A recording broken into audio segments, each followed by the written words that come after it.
O ve tai ke iki. Le sawa. Ma oi pe.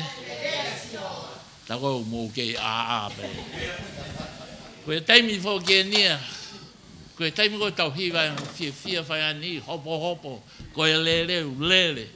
Pa ko tai mi ko ke pe mai ko tau teu ke fola o tua. Ange tau he kapasi. Lia to ni ma. Whakalolo ato e wae o ti, pa li e uma ke. Ki a mai. Minit pe tahani ma wano os. Please stay awake. 15-20 minutes, I'll be done. O e tai ke iki. Whamalo lahi ke o tua mafi. Thank God for His sovereignty over our lives. Tau la mahao ke tau ngai mo iu tau au sia. Koe nu tau kei whiha ki he funga keresi. Ngoe alofa e o tua. We're still here simply by the grace of the Almighty God. He ngā mea tai o ai keresi o tua. Wei ke ilo pe te tau i whi. Who would know where we'd be today? Ko lau o monu o tā paki. I consider it my blessing, my joy, Ma oi whainga maari e bongongi. that I've got this opportune time. Vai ma tau tole fo. Koe ka tangata malanga. I'm able to share the word of God. I don't deem myself as Wei a be preacher, whainga o sia. Mo i ke he eiki. but there are certain experiences I do have. Na kai ke o lawe I loa te fōu mai. Who would have known that I've come through this path? Ka koe uhi koe plani hao ai o tua. Because of the sovereign plan of God. Sela mai a wahiwa taha. Jeremiah 29:11 says, Koe tu ni he lea whakatonga. Ka koe plan he lea whakapapalangi. it says plan in O ko palani mau pe ke lelei. God's plan are always for the good. I koe ko palani ke kovi ai. Not plans for you to be Koe te mea mau inga palani ki o tau kahau. but it's plans For the your future. Amen. Carl. Amen. Pas ke iki e bongbongi. Sio ai ke ono lelei e toa. Tau pe koe lelei taha e na hawai. So consider the blessings. I'm Ai not mo that ui. we've come through good in our past life.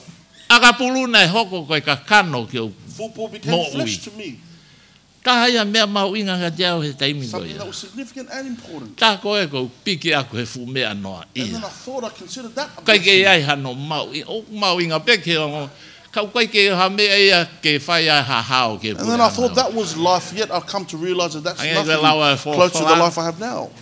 Like Scripture says. Taimu tau puke tau toru ai nge ese lotu. When we consider Hei tu ange things, hono mālohi. Pea pe pentekosi e ahoni. and it's like Pentecostal life these days. Kau pentekosi. We come, Whia mau ke haua mamani. we want the world to O nau come ilo makehe and see that pentekosi. there is something unique Kau about hange Pentecostal hau nau movements. toria toi wakai mai tana. E sai anga pe nau nofa na toria nau sai Like when they fitua. come and look at us and they said, probably better staying back where I Whia mau was. ha kau kristiane whakamātu We atu. need Christians that are serious and committed. Aleluia. O te ke hau pe koe hui koe ke sio pe ke mau ha whainga maari They e. just come for you, have, Koe sio ke thinking that you ha have an mea ke opportunity. ka ko hau ke sio ke eiki. But you've come to seek Koe God. a tari ke For mamani He koe. is the answer for the world today. Koe paanga lahi, koe Not the whare money. le leu, koe mea Not tu prosperity maari of mo things that you possess. koula mo siri Or wā. even positions, gold. Ko mau pe eiki ko os. Once you've got God, you've Mau got ia everything. mamani. You've got everything Mau you he tai need ke eiki. in this world. Kai o toi whaloloa. Don't want to prolong any longer. Ko si atu ngari mamao e tō I see lahi. a lot of people yawning here. Mau he tai ke eiki. Oa. Whanongo mai ke Please whola. listen to the word of God this morning. Hallelujah. Wakai ke o whola e toi no mi pa. Turn me to the book of Numbers. Wai taha wha vesi pe taha vesi ua wha. Numbers 14, 1 verse 24. Ka pau kai ke ma. O siato mo ke huke eke kohore ka unau ilo hoko hoko toi tapu. If you don't know, then ask a child because they know, Mea they senesi ka whakahau know ilo e Genesis all the way kaureka. to Revelation. Praise God. Hallelujah. Senesi, kai koe senesi ka tak. No mi pa taha wha vesi o no ua wha. Numbers 14 verse 24. Malo koe toki huke pende toi tapu he aho ni. Maybe Praise it's God. your first time looking at your Ka lau word. whanaha mai e. Let's read together. Ua tolu.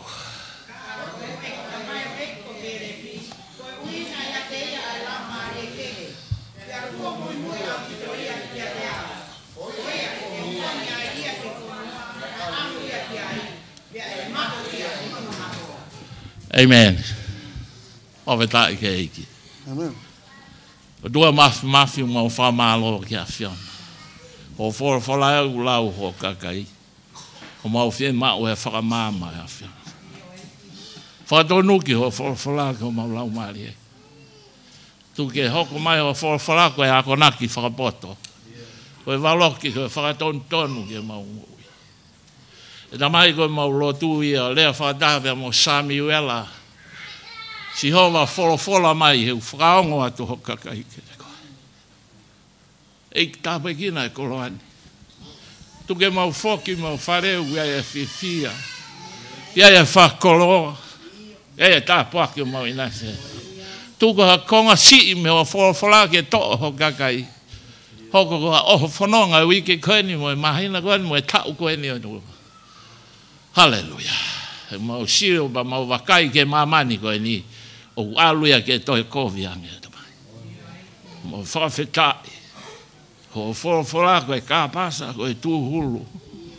Ke mau whanonga o whai. Ka mauri ake kāpasa te mau he. Te mau tūkia. Te mau auhia. Ho whawhetai. O mau kei puke ho kāpasa. Ke mau whanonga ake aho koe. Mo roto no kore ngai malo hin ko dobe. Ia sisu ko alo, ka ko mau whakamau iko. I ngai wahe koe ni mu au talanoa ki he. Whanonga mai whanau isleri. Pea nai, tarange mo sese wahe i fwoi toko. Hongo fulu tahaua ki a sosiua bea mo, ke repi. Ke na wasiasi ke he kolo e In this portion, we're told about a story of 12 people who were meant to go and spy over the land of Canaan. Whanau ngā tue toko tahaua koe ni. Now the 12 went. Whanau mamata ki he whonua e ne whakaofo ofa. And they saw the prosperity of the land and how beautiful it was. Whanau hau mi ai bea moe ngahi fua e whonua. So they all came back with fruits of the land. Ta mai koe fuinga kārepi. And they said the grapes itself, Nai hā mo he toko ua. 2 people E had to tau carry tau it e fuinga ka. at one time, just a bunch of grapes. E ko tau siu whola lahi. So when you think about it, it's pretty large and heavy. Wawhetai kei. Hau e toko hongo fulu. 10 of them will come. Nau o me nau tolu e ongongo ku kehe me nau sio. And they brought news that was not, didn't coincide with what they saw. Hanai ai e toko uai. But there were 2 that were there, Na e kehe na sio nau. that their perspective was different. Wawhetai kei ke. Whakamatala ko ia foi toko hongo fulu. When the 10 came with their news, and Te explained, whakanoa no e tala no just to anu. cut it short, to sum it up. Ko uhi ki tau au ki he poini ko ia o So ko we get to the tala point noa of this ke. morning. Whakamatala e toko hongo fulu. 10 of them came and Tala explained. mai na e tangi a Isileri. They said Israel Pa was hiki crying hake o nau leo kana mau nofo pe and mourned ismite. and began O to kuia e tanu a ngā kai o mihi ma. ponder in Israel. Whakamatala e and kau they ta came mau back uia i from mo Egypt. fukau saia niti he There were whonuan. giants in the land, Ka koe ki toko ua. but the 2, Tu hake a ke repi. Caleb sort of arose He haonga fuka kai toko lahi in o the midst isi. of the I multitudes that kai au were seated, pito mana wahe. waiting to listen. Wasn't I even kai au in fear. pito ili fia. Wasn't even scared or Pe frightened. tete he na iai o tua mo ui na e Because the tau living God hiki. was existed in his life. Tānge ke repi. And Caleb said, Mu whakalongo. all of you be quiet Mu whanongo mai. and listen to me. Koe ka kai koe ia. Those people Koe māia makita. become bread for you and I. Whakawhetai ke. Ke ilo ho sio he ahoni. You know your perspective today. Ia e whahinga o sio. Hange koe sio e toko hongo Some of these will fulu. be likened to the 10 that looked Ia e at the land. whahinga o sio hange koe sio e toko u. And yet some of you will be unique in the way you look and be the same as the 2. Amen. O kuihe nia he kau pentekosi. And I know a lot of it existed in the Pentecostal O ana church. ke loi mai koe ia. Don't have to lie to me. Koe maoni ia. It's true. Fo i wave. Giving up Mana easily. wahe wave. Fear when something arises in your family. Koe nea heke pe ki. Te tau tāna ki tau sirini me mea. Something comes up. We're going to Mani collect some hafua money. e tāna ki sirini. How many times we're going to collect Ulahe money? ka ve ngā mo Too ha many. mo ha mo ha. Too many bills, too many things to pay, too many issues. He kuia hasia se urere vai. What kind of church runs with water only? Whawhetai ke eiki. Ka ke sio ki eni. But we look at this. Koe tānoa maari e wholwholani. It's a great story in the Bible. Kei te mana wahea ke repi. Caleb had no fear at all. Koe ana testimony o tua. It was like as if God testified in his life. I resi ua wha. In verse 24. Koe rea ai o tua. And this is what God says about Caleb. Ka ko e ku tamai o eiki pe koe ku sevaniti ko ke But my repi. servant Caleb Na ia te ia lau maari e make. had a different spirit. Different spirit yang koe au lau. Ia liliu koe New Living Translation. In the New Living Translation, Koe different attitude. it says, different attitude. Pe koe, pe aku mui ka kato ia ke te au. And it's as if he Amen. walked wholeheartedly with God. E lave koe a New Living Translation e koe, he remained whawhetai ke eiki. Amen. Amen. Hallelujah. Koe tōtō atu, ai tangata koe ni ko ke repi. I wonder why this was a great man, Caleb. Hallelujah. E ka inga, o whaamu ke mau ha Karistiane behe. We desire Christians with that perspective, O ku whakamato ato me moe o tu. that are committed wholeheartedly in Koe tau God. hau koe ke o tua o whie mau ki tau whakamato That ato when we ke. come to God, we need to be people Amen. who are committed. O kui kai koe tau hau pe, koe tau hiwa pe mo pasi mo. coming to just Me e holo mo Clap lere our mo. hands and dance and jump. Hau koe ke tau whanongo ke whola e o And when it comes tua to au hearing tau the word ture of ture God, fo ki tau tolu ke tau mohe. We start partying and go to sleep. Koe hau ke o tua When au we come to hau ki God, ho tau kotoa. We come with our all Ruwa mo wholeheartedly. ui whawhetai ke Everything that we eiki. have. Amen. Tange o tua au niu pa ke pure pe God, koe you are ke tau. sovereign. You reign Whawhetai over all. ke eiki. Hallelujah. Kai mine ko whaka i e lotu ia he ahoni. Got people who are sulking and whining. Kari peke toki hau ha mea rere piki ia ke alu ke he lotu. Pick me up Oe before I can taimi make it koe to koe church. lue la iwa e he. Before we used to walk Mari barefoot. tā mo e maka All me la iwa e wa alu ke he Our lotu. feet will be burnt and rocks. Alo ni au tari ke Not a church. heka haki mea Now, rere get pa in a mo ui e. car. Ha koe mea moko air conditioning Air koe ha. condition and everything else before we go to E church. ki moko e ke pake hau koe ke lotu ke moko ia pake mohe koe he. And then you come to church and aircon and fall asleep while everyone's awake. Praise God. Hallelujah. Se ke kau tangata koe ni. Look at these men. Ko hai mo ke repi. Who and Caleb? Testimony e o tua. God will testify through Ka koe him. ku tamai o eki ko ke. My servant Caleb, Amen. Na ia e lau maari ma ke. had a different spirit. Whawhetai he eki. Amen. Te uki wahe atu e he ahoni. E whainga lau maari e koe nei I ake. want to share that unique spirit or the different attitude he possessed. Hallelujah. Lau maari e uluaki. First spirit that he possessed Lau maari e whalelei. was a spirit of reconciliation. Conciliatory spirit. Whawhetai he eki. Amen. Amen. Matiu ono, Matiu ni ma vesi hi vau talamai ke ha. Matthew 5:9 says, O monu ia e whaarerei e ha. "Blessed is the man who Hui always ki tau tolu reconciles. koe whanau ai They o will be tua. called the children of God." Pakapau kai ke whaarerei. Kau ke manako koe ke whakamovete vete. If you're not a person that desires to be a peacemaker, a person that does things right, but you like to bring whakalanga dissension in ke. church, or you want to fight or always bring things in church, Kai ke whia mau. we don't desire people like So that. tamai monu ia It says, "Blessed ka kai are no those whaarerei. who are always peacemakers E or uia koe reconcilers, whanau. for they shall be called the children of God." Amen. Hallelujah. Ko tui ku hoko te he bega ding mo toru he pongpongi. I believe it's the same for you and Whainga I. lau maari e na ia ke The repi. kind of spirit that Caleb possessed. Tuhaka ke repi o te mu tangi. Caleb says, "Don't cry, don't O te whine, mu mana wahe. don't be of fear." Ko o tua ko na e Palo mesi mai ke tau hau ke whanua koe tala ofa. The God says the promise for us to come to the Wosi promised mua land. mua ia ke kolo i ai. He's already given us Ane ongo tau the land for mamata e us. fukau spai koe toko hongo And even the 10 have o told kuia you e the stories. sayaniti mo i mea. There are giants. Kau kuia e sayaniti fukau sayaniti. Well, those giants O aren't kuia giants loto before kolo us. ke ne tari hono kakai. Because there are Whakawhetai waiting to ke. accept their people. Mana tui mau pe koe o tua koe kai kuha tangata ia ke loia no mi Remember, God patahi is ma not a ua man that he tolu. should lie. Ka koe o tua ia. But he is God. O kune tauhi kene lea. He's a man that O keepeth kune his tauhi word, kene palomesi. keepeth his promise. Ko koe bea moa uia koe tangata ki tau. You and I are man. Ia e aho e monia, There are ia e times, aho yes, e we loia. failed. Times, yes, we do right. Wei kau tama e koe matike tika atu e mea koe loi. Some people is great, very Koe fluent. tae kei. The way Ia they e present fine matu themselves. aia koe matike tika atu he whana. Some women, awesome in whispering.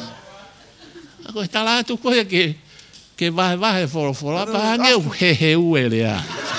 To preach the word of God is like they aren't able to stabilize themselves to preach it at all. Hallelujah.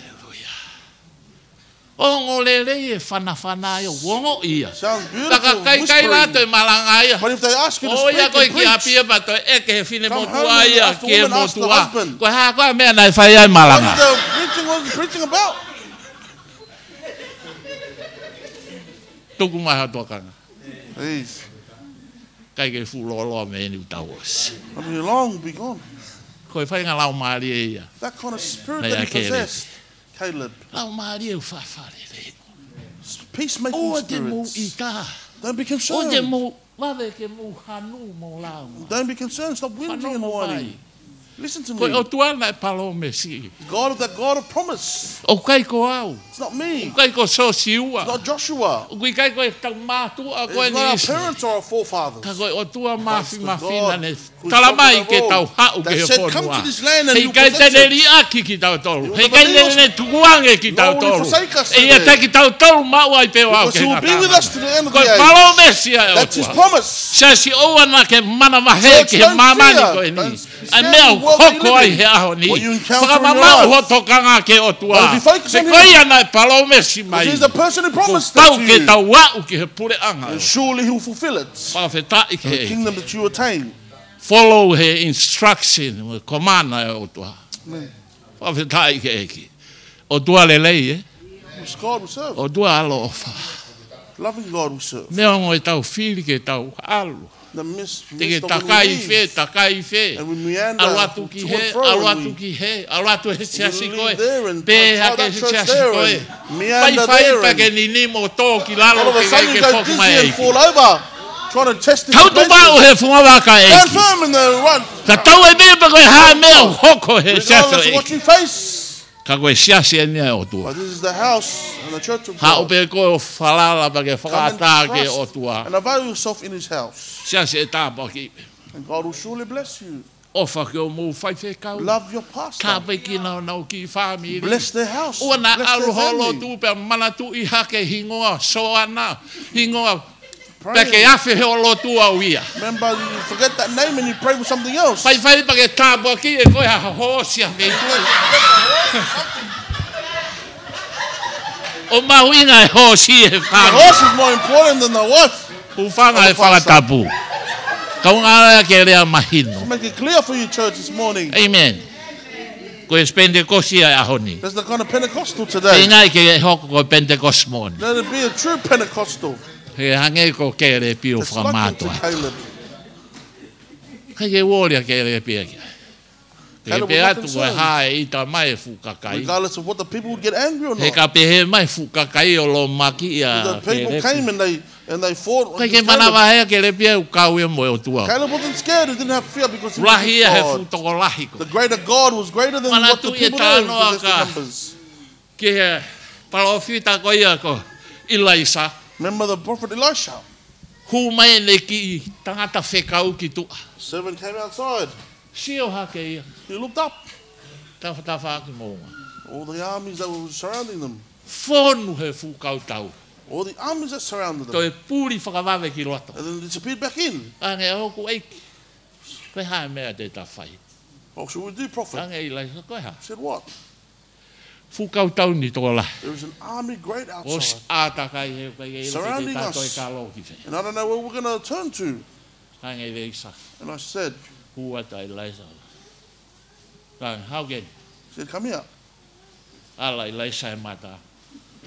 Ka ngai o tua whaka a e mata. So God, open thy servant's eyes so that he can see. Sio ange puke haneo ke sio. Go out there and see again. Taita mai oi ya we. Wow. Fukau sari o te afi There ia. are chariots of fire surrounding this place. Io tange i laisa. And he said, Ola he ange ai au takau mo ia. greater is he that liveth in me me. than he that standeth out there. Look. O fie mau ke a whakalau You mai. need to awaken spiritually, church. O tau hau be tau tōro worship mo lot. We come here and worship and pray, yes. Ui whakalau mai. And yet we're blind spiritually. Tā mai koe ki sio koe ai whukau. Toko hongo fulu I koe said, kau when these asia. 10 looked at the Tā land, mai nai tā tau honau mata mo e he e. I said, the eyes are the same as these. E whangi man koe koe he. Lanu mata. Whangi mata fōi. Little eyes. Whau pe mata koe kau. And it was likened to the eyes of these people. Puku puku e sia. Limited the perspective, Mata.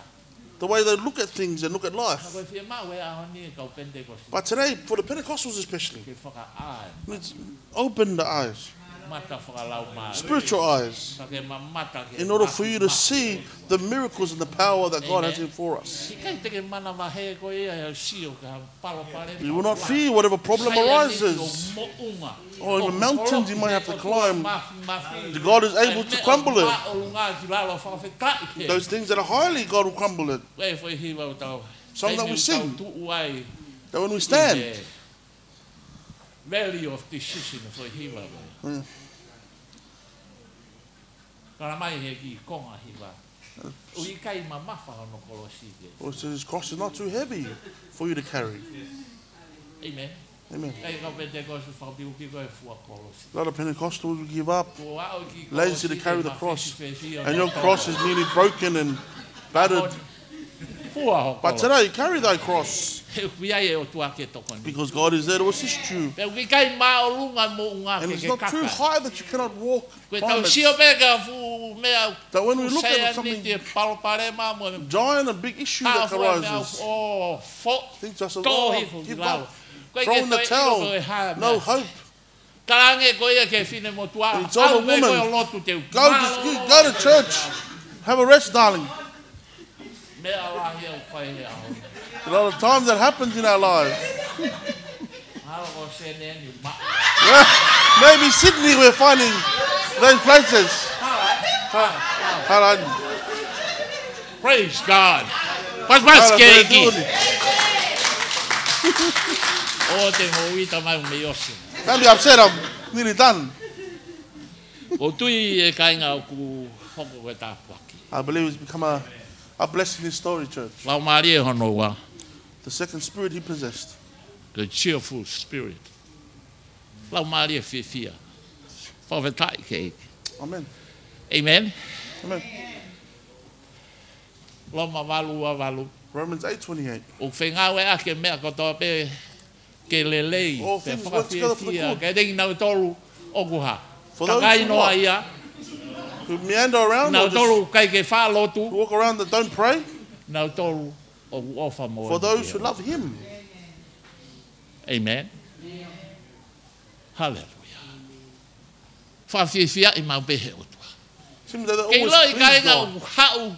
Koe tau hau o ana ke whepaki mo ha paro parema mea mea kai ke sai ua.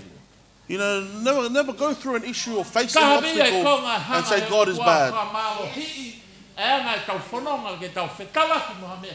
O kui kai ke ai pe ke no moro pe ho alu. But God strengthens us in order for us to go through obstacles. Don't think that it'll be normal or easy because church will not be useful for you. But you need to go through things, obstacles in life, in order for you to understand and bend your knees and pray to the God who's there. You. Only you. God, only you. And it's true. There's no one else that is greater than our God.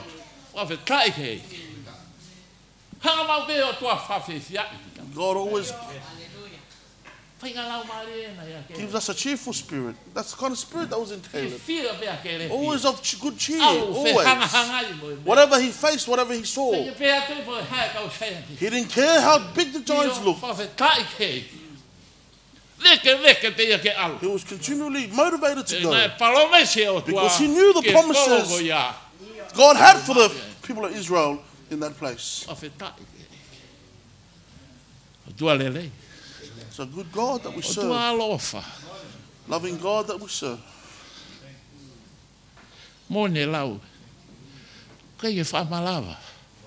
It's true. Indescribable. Unable to describe how great Amen. He is. Incapable of explaining how good he is. God who's different, who's unique. So why do we still meander and laze around and turn away from him, Wadi Park? Oh, we just hear there's a feed or something. And then you're the first one there. From there, before the eating starts. He goes there and steal a bowl before they prayed for it. Maybe it's our Tongan culture. The Pentecostals are probably worse because they take more home than the rest. Please consider. It's exemplified. True Christianity, church. No one's perfect. Only God is perfect. But we come and humble ourselves before the Almighty. So then God can lift us in due time. Not only do we come up, but we come humbly. So that we understand there is a God who is alive. And there's God that's above every other. Sovereign above all. Hallelujah.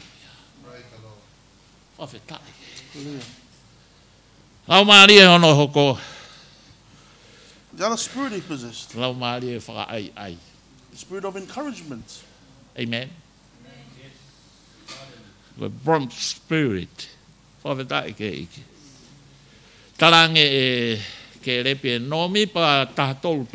Numbers 13:30. Let us go up at once. Let us go. Up at once. Amen. God. It's the kind of person he was. Some people are always giving up, throwing in the towel before even moving. We'll sit there, nah. Don't go. We're going to die in the place. If we go to that place. Listen to the kind of spirit that Caleb possessed. When we're in the house of God, church, we're here to encourage one another. We're not here to look at each other or to compete against each other or to do that woman, putting that woman there. That person, she used to walk on the rocks in Tonga. Look at her now. Let her go with her shoes. You look at Jesus.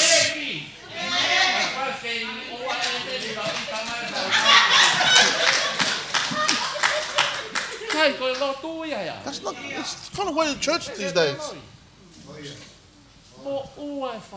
So concerned in that person, remember their children, and let that person be a blessing. Thank God for what God has taken them through. Always come and look at God and see what he sees. You know, church, when I came to God, I didn't look at a position, place. All I did was come and look at God. And I knew, because I was coming to the God that was alive. I didn't care whether I was famous or not.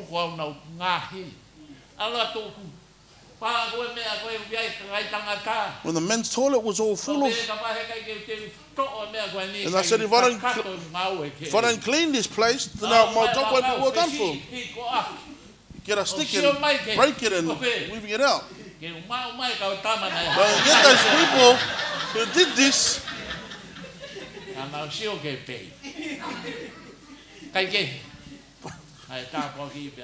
But God bless me, church, in abundance. Even the chairs, put them together and put them once. Well, they all just stood there talking. And I said, mate, they look at their children and they're going to throw rubbish while they go and talk while I come and clean their stuff. But today, thank God.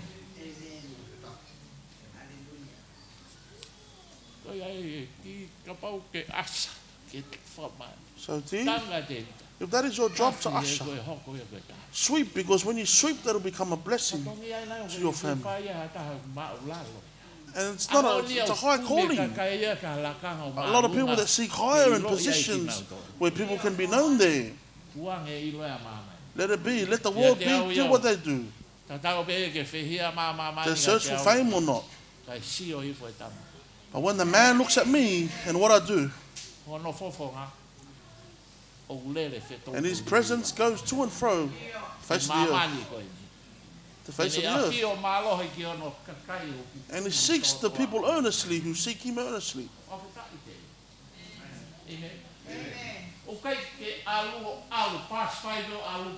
It doesn't go and then disappear, but it goes to and fro. Through Wally Park, to and fro. If there are people who are wholeheartedly serving him, if I could find people who are concerned with the rubbish and concerned with the smaller details, so they will grab it and pick it up. Well, the children of children came and did it, told them to come and pick it up. What happens if you just go down and humble yourself and pick it up? People are not concerned with what people think. But what they are concerned is what the man upstairs thinks, what they do. You get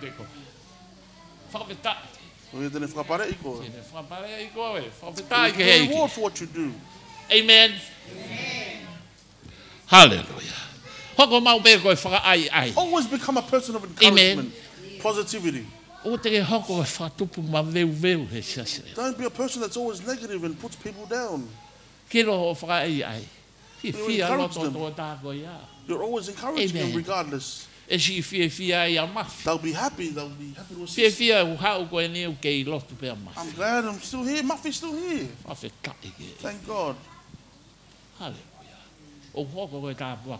Come a blessing to me. Even though she's my family in the flesh. But I'm glad that she's still concerned herself and always comes every week to the house of God. Muffy said, I'll just wait until you come. And then I'll go. She said, where? I said, where are you going? You are still prospering, you're still alive in this house. Stay in this house because this place belongs to life. Hallelujah. That's why I'm overwhelmed and overjoyed to be able to preach the word of God for you this morning. Fourth spirit. A spirit. Courageous spirit. Courageous spirit. Amen. Amen. Hallelujah.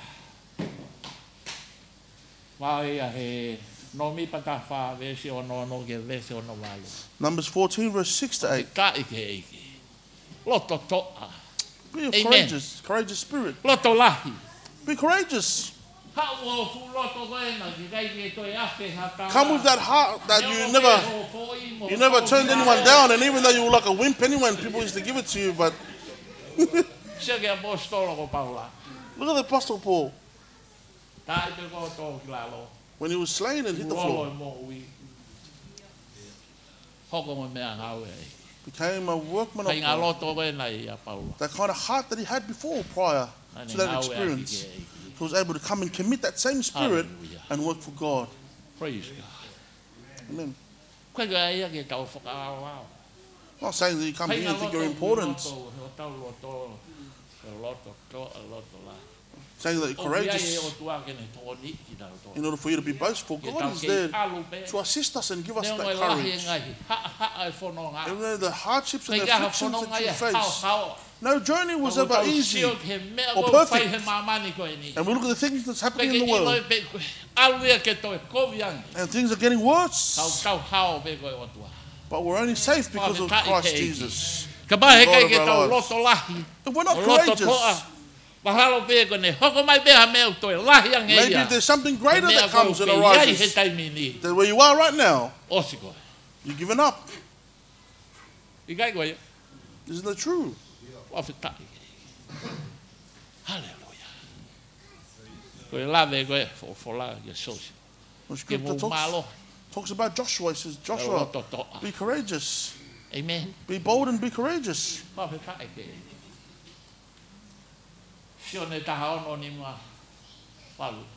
John 16:58.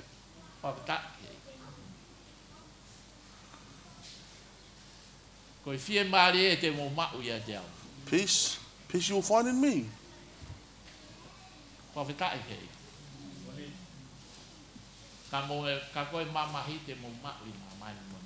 the pain you will get in the world, the things of the world. And the last part Jesus says, but you be courageous in order for you to have victory in this earth. Hallelujah. Amen. Amen. Hallelujah.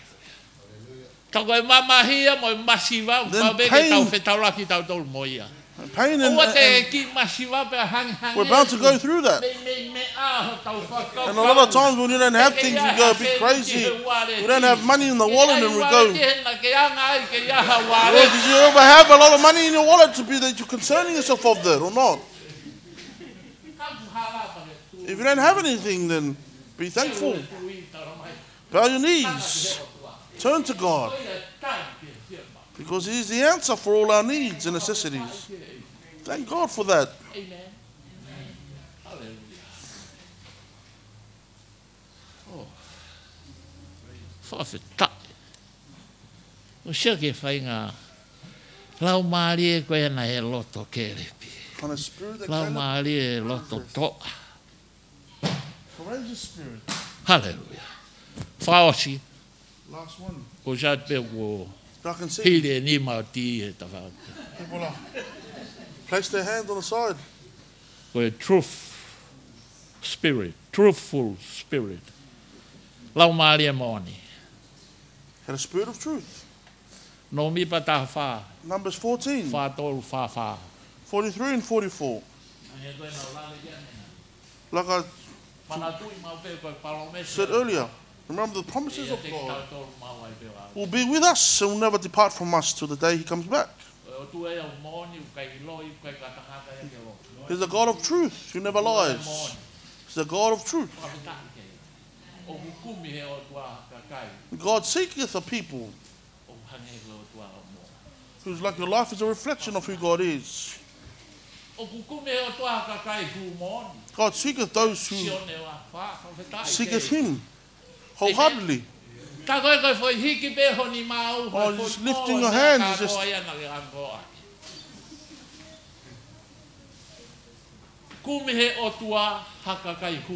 God is searching those who seek Him earnestly, wholeheartedly, because God is spirit.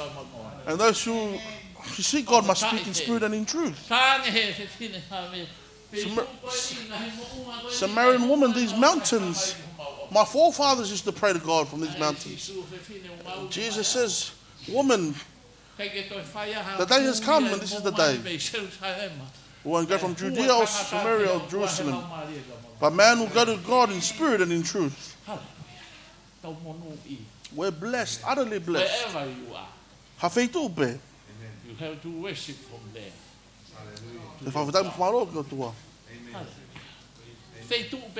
Anywhere you are, you're able to lift your hands and give praise to God. Thank you, Jesus, for your love. And the reason I am the person I am today is because of you. Without your love upon our lives, where would we be? Where would we be positioned? But today, I have the air that I breathe. So the patriarch Job said, So while I still have breath, breath that God had given me in my nostril, I will not speak a word that is not good to the God I serve. Or even let my tongue profess something that's wrong, because God has never failed me ever. But I'll cling on to the things that I have. I will not let my... And it's a wonder why Job said it and confessed it. If I die, I'll not leave my faithfulness. A lot of Pentecostals. They're upset with the pastor who won't even tithe no more. Are you giving tithes for the pastor, or are you giving it to God? Tithing that's simply God's. Look at what you've done wrong. Maybe Wally Park is clean. When we're sitting there, maybe you're clean. Hold on to that faithfulness. In small things, in big things, hold on to that faithfulness. My faith will be still. Look at Caleb. Caleb held to his faithfulness. And able to testify in the multitude. Wasn't concerned with what they were doing.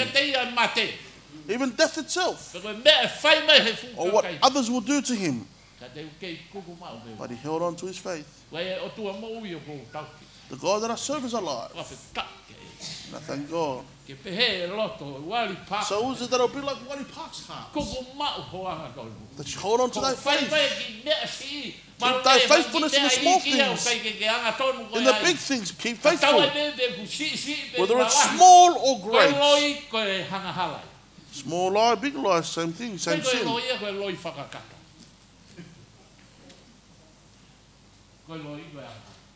The lie is sin.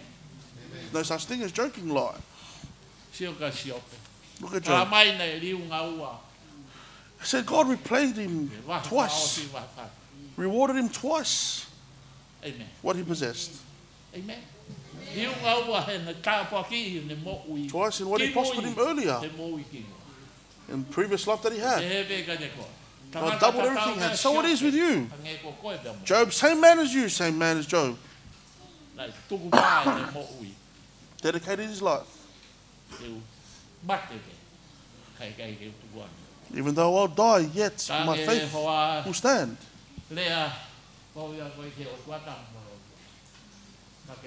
His wife said, curse God, so then you'll die. Job said, you are an unwise woman. Especially women, sometimes they have these little words and sentences that press your buttons. But she said to him, stand behind me, Satan. Scripture says. Praise the Lord. Praise God. So people who are committed in the work of God. God is coming back soon. Draw near. Draw closer to Him. The closer you draw to Him, the more intimate you become with Him. You will know hidden things from God. And you will see greatness or great things in Him. You will not fear what you go through these days. And you will not lose hope. Amen. So wonder why David decided to look after sheep. Because even though he had nothing, you go to offices of the government, you go to shops, and come back, yet you have no peace, no joy, always shaking your head and always down and out. Or you didn't get accepted to this and accepted to that. You know, when you go and seek God, you're tired, the way you present yourself will always be bold and stand firm. God, a big round of applause. It is good to you. God is always good, church. It's only us that fluctuates up and down, left and right. But God, whatever his throne desires, God desires for you to call him. 24 hours. Amen. The promises of God. If you call upon me, and I will answer thee. Not only will he answer thee, but he will reveal to you things that you hidden that you didn't expect, and you will not that you thought that you will never experience in your life. That's the goodness of God.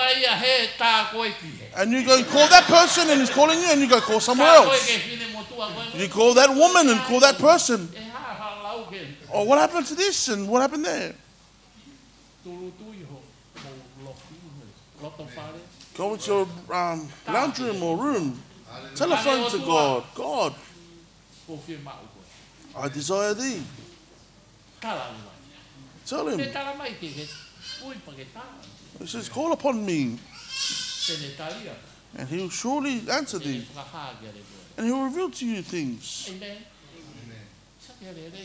It's the goodness of God. God does his part, and yet you just meander and do whatever you desire. And it's a wonder why there's a disconnection. God wants you to be serious with him and not take him lightly. Hallelujah.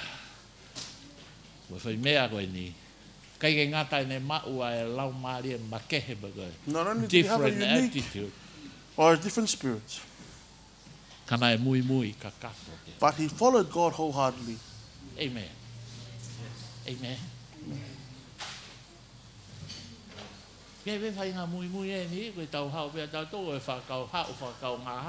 Some of us, when we follow because of the group or our friends, or maybe the opportunity that exists. And if they don't exist, then we leave. Come with your all, church. So then you'll be able to see the glory of God and the goodness of God. He's a faithful God. He's always faithful at all times.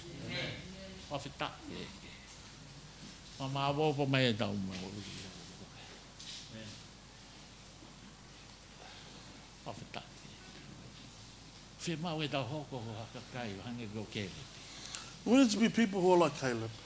Amen. Amen.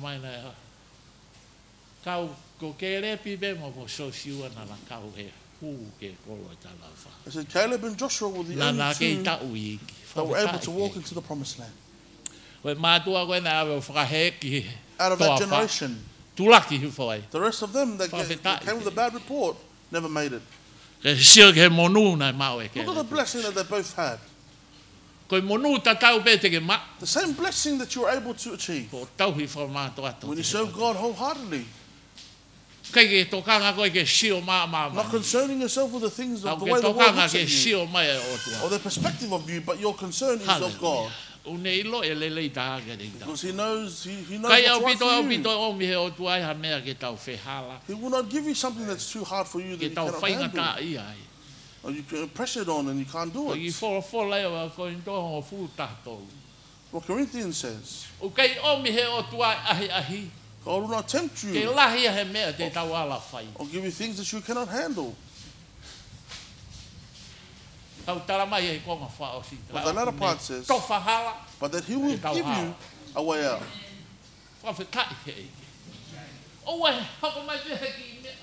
Don't when something comes and then it affects you straight away. Call that person and tell them to assist. Remember the word of God. God will not ever give you anything that's too hard for you that you cannot handle. But he will always give you a way out. Create him for so our faith may be strong and our patience may be stilled. Amen. Don't think that God is bad when he lets you go through these things. We must go through them. But he will always make a way. where there seemed to be no way. Don't think that you're normal when you come to Christ. And you think that everything's going to be rose petals and easy. Hey, there'll always be a sacrifice required in order for you to attain your blessing. You must go through things in life. There are encounters you will face. That you may go through obstacles, and especially in the world we live in. And we thank God. Apostle Paul said to Galatians,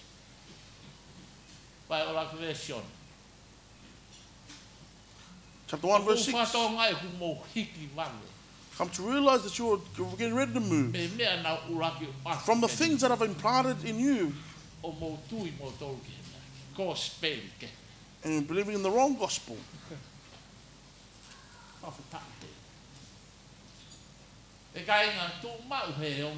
Church, stand firm in the good news, the everlasting news of God. In the good news of God. Don't pass the bad news. The news that's going to cause dissension or separation. And those two couples were living good. And told that person something happened and this thing happened here. And so that woman said, you don't even know me. If I wear my costume so you can really see who I am, then you really know who I am. It's better that you stop because you go. Hospital.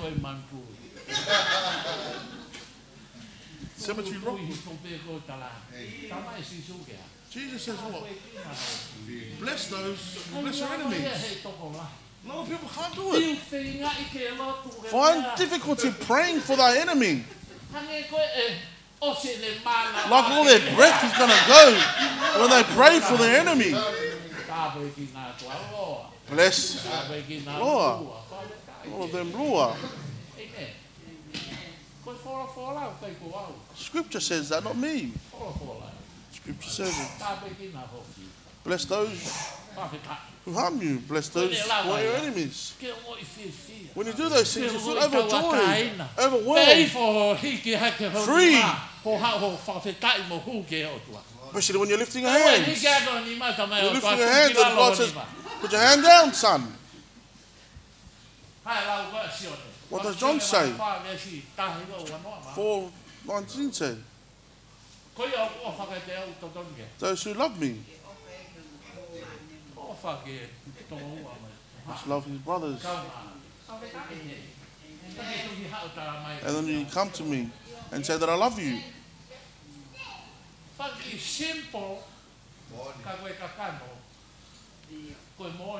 Something so simple, yet that's flesh of Christianity. Those people who come committed, serious with God. Amen. Church. Let the Pentecostal church be different and distinct from any other church, other denomination. Please don't make them the same color as everyone else. We should be progressing better than the Muslim. If you believe in the Word of God, do the Word of God. Amen. The kind of Caleb spirit in you. So then your wife will testimony. Or pastor may be able to testify. Or women's leader might be able to testify. This woman, Wiley Park. She always follows God wholeheartedly. This woman in Wiley Park. She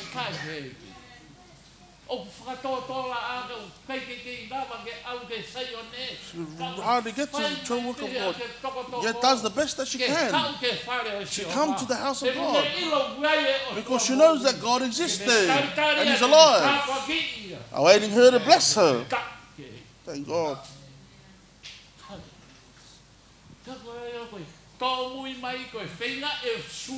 We're late because we're trying to get our high heels to fit.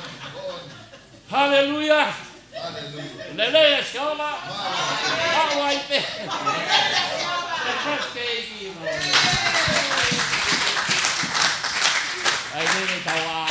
Just keeping us awake because I can see people sleeping. Amen. Tokanga ke hoko koe Kristiane whamātuata. Consider yourself to be a Christian that is committed wholeheartedly with God. O e whakangari Kristiane. Just come here with a form.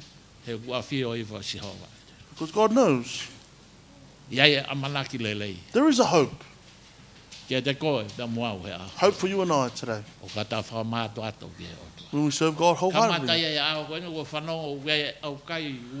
know there'll be a 21-day fasting happening today. Thank God for that. It's important for you to be focused. Don't be committed to it if your heart's not there.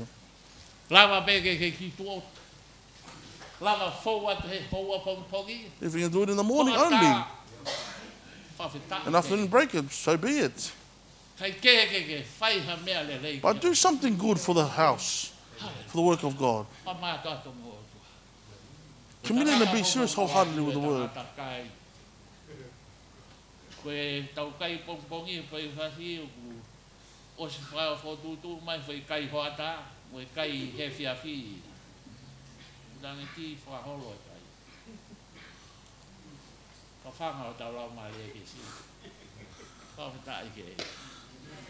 Amen. It's a good God that we serve. Good that we program things. Good to strengthen our bodies. Not for us to contain our flesh. So then the spiritual man can arise. That is the man that God will come. And God will stand face to face with that man. And see the way he is. He's not concerned with how beautiful you may look, your posture, or how you present yourself. The beauty, there's two things to beauty.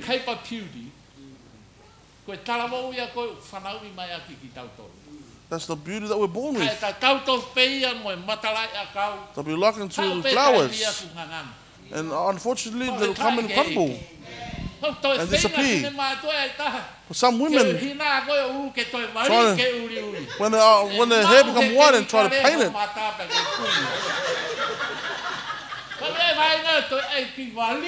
Some people need to wipe it.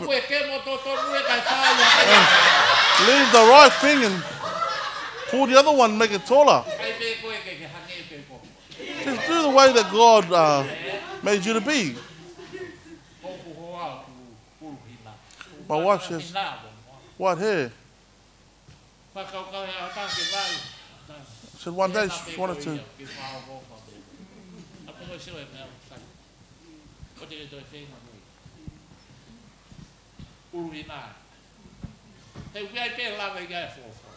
She was like that.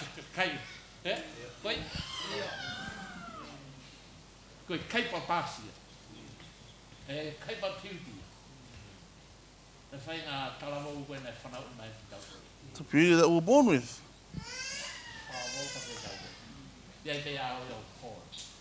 For there'll be the day where it degrades. Like the flowers, they wither away, and still not have its beauty from before. Inner beauty. It's the kind of beauty inside. The inner man.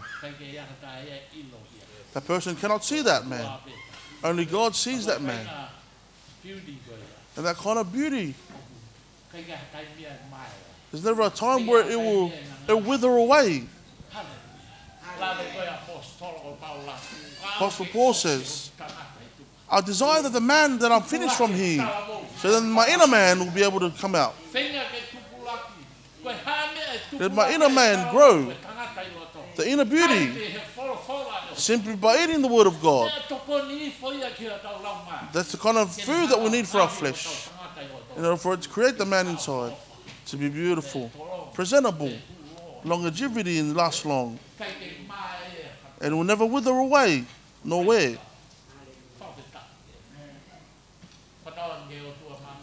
I pray that God, who is sovereign, may bless you in abundance It's you and your family and your house. Even the board. Church. Shate and his wife.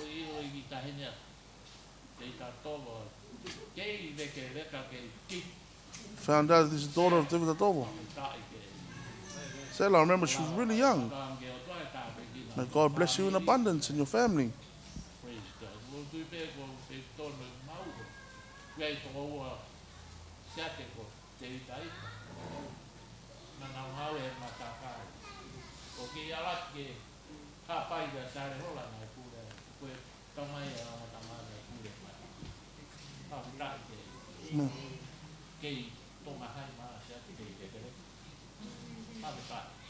Mo tolu ko na fa fitai son la la mai fa le si ko tau mata mata mi ta pe kinan mo May God bless you in abundance.